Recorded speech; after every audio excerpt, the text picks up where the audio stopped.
What's up, guys? Welcome to the Coach's Corner. I'm Coach Call. I'm here to talk to you today about a very sound and very popular style to play offense. It's based in a lot of success back in the 80s, back in the 70s at Nebraska.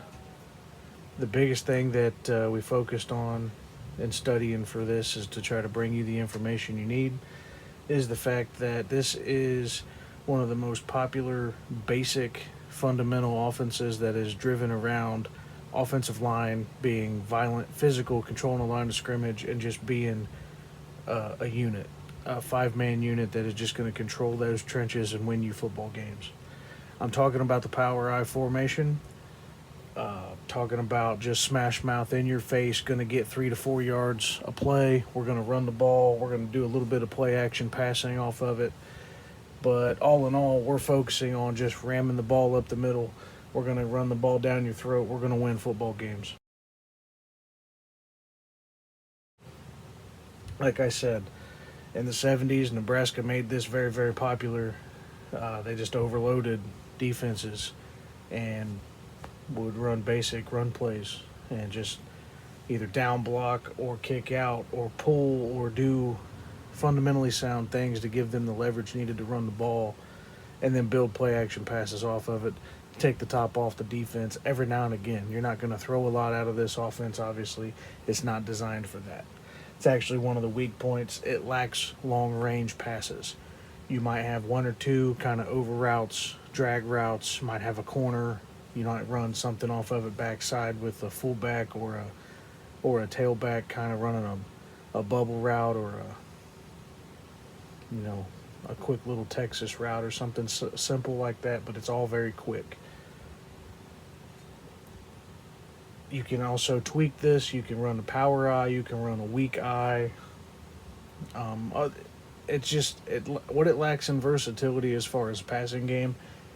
You can make motions and shifts and move people and double team and deuce block, and what it gives you an advantage in the play side and backside with numbers. You can motion people away to pull defenders away and run where they just left.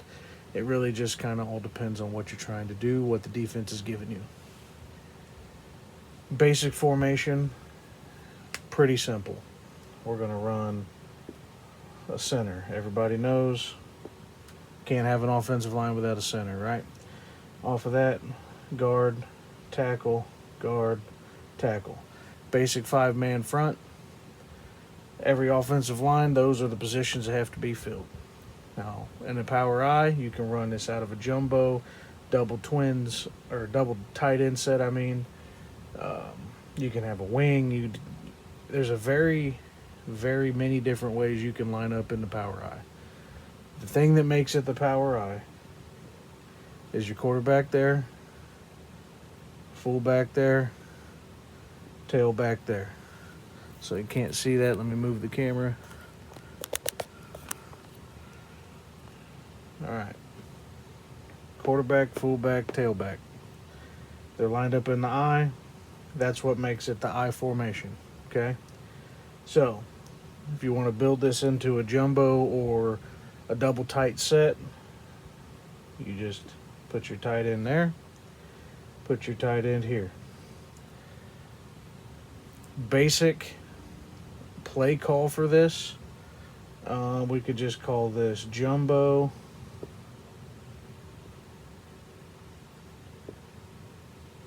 Jumbo meaning two tight ends. You could call double tight, whatever you want to call it for your offense. For this, I'm calling it jumbo. And if you count this, you see 2, 3, 4, 5, 6, 7. We have our 7 guys that have to be on the line of scrimmage. 8, 9, 10. Okay, we're missing one player.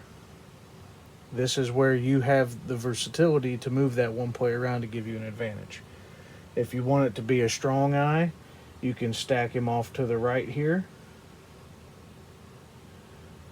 If you want it to be weak eye, you can stack him off to the left.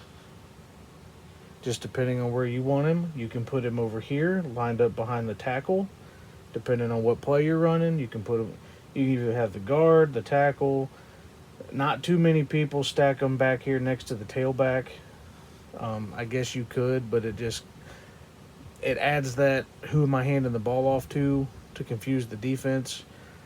But it's not mechanically sound. They're going to hit the hole at the same time. There's not going to be time for a block to develop or a read to take place. So if I'm running a jumbo and we're going to run it to the right, we're going to stack him to the right. So we're going to put him right here, like I had him, right behind the guard. And everybody, if you don't know, we run this off of hole calls. So quarterback is 1, fullback is 3, tailback is 2. That's just the way we number things so that we know who is getting the ball, right? So jumbo, say we're running 26 power. So 26 power. Jumbo 26 power is pretty simple. If you have this kind of front here, ends, backers. All right. So you have this kind of front. Usually one of the tackles is taking a gap. Tackle's taking a gap. Ends are outside. Backers are filling the open gaps left by the tackles. Pretty straightforward, right? So if we're running 26, this is the 2 hole, 2, 4, 6. We're running between the tackle and the tight end on the right side because it's even. 6 holes even. How we're going to block this? These 2 guys, we're running right here, right? So we're going to block him here. Eyes up looking at this backer. He's going to step here and help. Okay? We're going to push him off the football. His job, these 2 guys' job, to double team this guy up the field. This guy right here, he's blocking here. Get my pen to work. He's going to block that guy.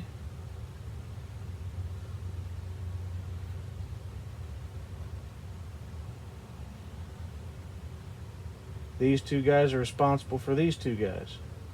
He's in here. He's going to step here, come up there. These 2 guys, this tight end's going to base block him. This tackle going to take an inside track to wall off this backer. These 2 guys here blow him off the football, and they're looking at this guy, right? If he steps up, he's going to come off and take him. If he loops around, he's going to just keep driving him. They're going to push him. He's going to come off and take him. Now see, this overloads this right side because this guy is going to come up through here and help him block. This fullback is going to take a track for the 6 hole and come up and block. Quarterback going to reverse out to the right, meet him right about the same mesh point, and he's going to run and read these blocks. This isn't going to be a home run hitter type play. It can. Any play that we call can. But the problem is this is designed to get you 2 to 3 yards of play. These plays are 3 yards in a cloud of dust, as Woody Hayes would say back in the day at Ohio State. We're going to line up and play smash mouth football. That's all there is to that. So that's the basic power I offense that you would see run in any kind of level for all the way from pee-wee, middle school, high school, all the way up into the pros. Basic package, basic blocking, deuce to backers, uncovered, covered concepts across the offensive line. Fronts, we're going to talk more about these double team blocks we can get into, okay? So basic 4-3 defense, and we're going to work an uncovered, covered concept when we go about these blocks. What I mean by that, pretty simple here. Who's covered, who's uncovered? So, center's uncovered, right tackle's uncovered.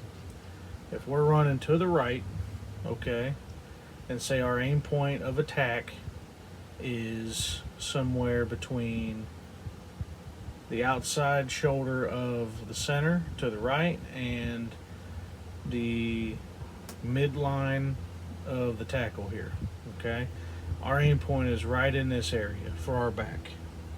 So that's the 2, the 4, just inside the 6 hole. So 2, 4. This is where we want to run the football. Okay, so put this back, erase that. Our aim point is in here, right? Who's in our way? Well, this tackle's in our way. This backer's in our way. Who do we have that can block them? Okay. Uncovered, uncovered. Who can double team to where? So, power I. Don't forget we have a blocker here. We're going to have this guard and center, okay, work together. He's going to step here. He's going to step here. From there, they're going to come up. They're going to block him. This could be called a scoop because we're scooping him out.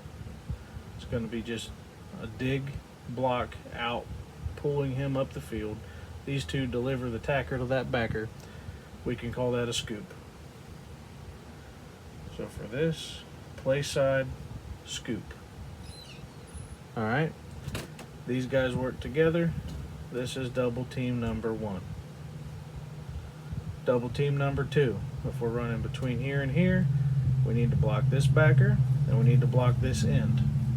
Tackle and tight end blocking together. He's going to step here to block him. If he goes away from this tackle, he's just going to come up and block him. If he comes to this tackle, he's going to step here and block him. This we're going to call a TED block. We called it that in college. Tackle, tight end, TED. Okay? So we have a scoop and we have a TED. If he walls this guy off, cool. If he steps up, we have this guy to block, or we have this guy to come off and block. This tight end needs to be sound and try to take over that defensive end block. Backside, all you're going to do, wall off your man defender on the line of scrimmage. Quarterback's going to take his steps, and we're going to run inside. Now this is just a basic play. You could call this a dive because we're not necessarily pulling him to lead block for this. If it works out that way, great. We have an extra defender. If it doesn't work out that way, this end disappears. He's there, and now that fullback's leading up into the safeties. Okay? This is just basic double team blocking technique. The scoop play side would only change if the tackle's bumped around, and I'll show you that here.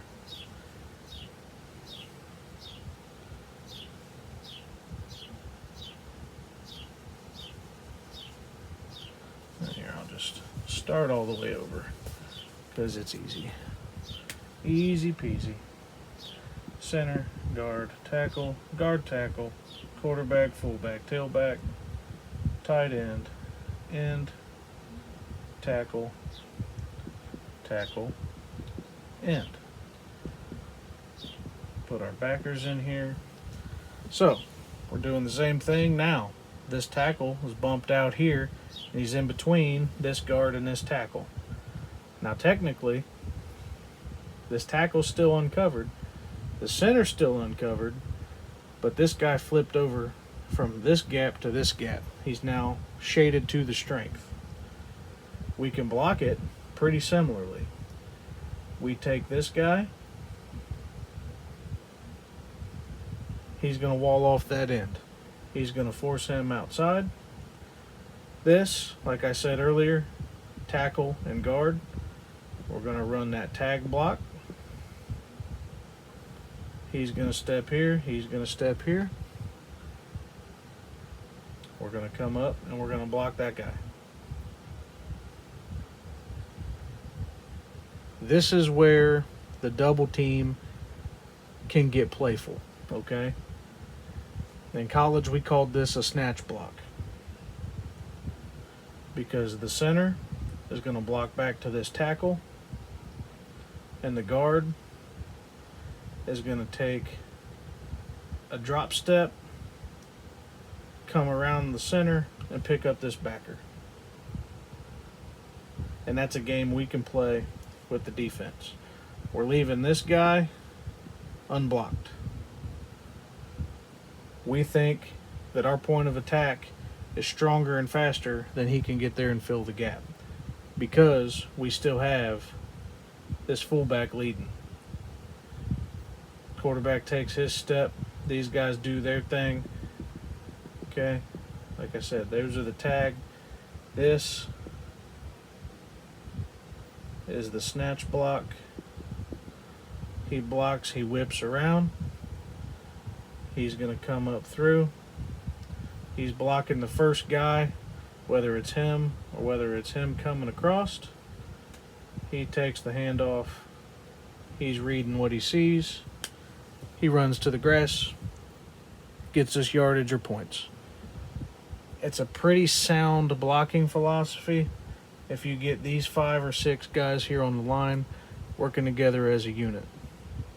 If they are making the proper calls, putting the proper blocks in place, it's pretty easy to run this offense. With that being said, I will say I've not met a coach that has lost a game on a whiteboard. Every coach I've ever met is undefeated when they draw up plays like this. So just remember that it takes players to execute what you draw, so you have to be able to teach what you expect. Tell them what a tag is. Walk them through it. Make sure they understand it. Tell them what a snatch block is. How to block back, take the proper steps, get up, seal the backer off on the backside. Us as coaches have to break this down to where each individual has confidence and the ability to ask questions so that they can be successful. Thanks for tuning in today. Brief introduction into the Power Eye. If you have any questions, I have my email link down in the description below. Thank you. We'll see y'all next time.